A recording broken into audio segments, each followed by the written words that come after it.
Втора јавна дебата во Штип за измени и дополнување на Законот за локална самоуправа. Модернизирањето на Законот за локална самоуправа е целта на јавните дебати, кои ги организира Министерството за локална самоуправа, истакна денес министерот Златко Перински, кој присуствуваше на втората јавна дебата во Штип, а во која учествува и градоначалниците од неколку региони, експерти, представници на здруженијата на граѓаните. На три главни постулати. Првата е референдумска можност за отповик на градоначалник на оној несовесно кој што постапува или кој што несовесно извршува својата функција. Втората е да се воведе и препознае во Законот за локална самоуправа комуналниот редар, затоа што навистина имаме можеби мал број, но треба да се превенираат и тие девијантни појави кои што ги имаме од граѓаните.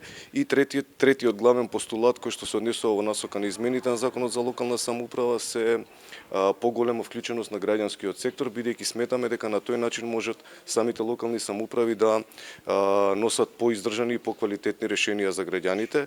Градоначалникот на општината Штип, Иван Јорданов, денеска истакна дека општините не смеат да си дозволат да чекаат само на повици и можност владата да ги финансира проектите, кои како што вели се примарна обврска на општините.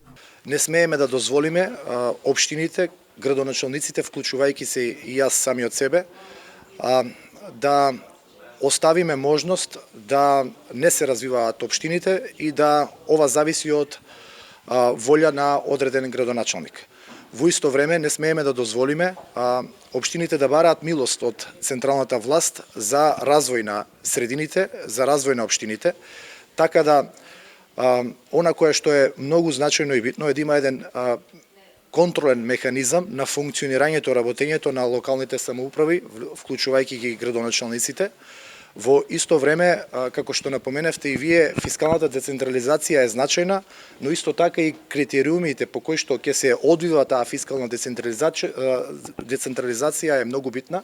Професорот Гордан Георгиев истакна дека со ваквите средби со градоначалниците, неовластениот сектор и експертите ќе се обидат да направат интервенции на неколку нивоа на Законот за локална самоуправа. Откривме, идентификуваме, разговараме, дискутираме аспекти кои што може да се подобрат. Да речеме на три глобални нивоа може да разговараме за евентуални интервенции во законот. Првото е оно се нарекува односот на општината и граѓаните кон јавното добро, хигиената, ако сакате.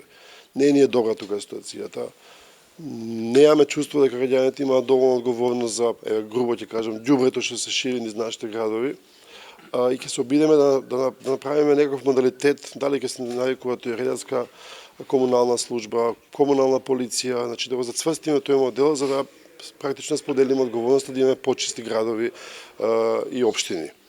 Вториот дел е во сегментот на обврските или односот на градоначалникот и советот кон граѓаните. Целта на овој настан е да овозможи активно вклучување на локалната самоуправа и невладините организации во процесот на подготовка на измените и дополнување на законот, со што се обезбедува поголема транспарентност и инклузивност.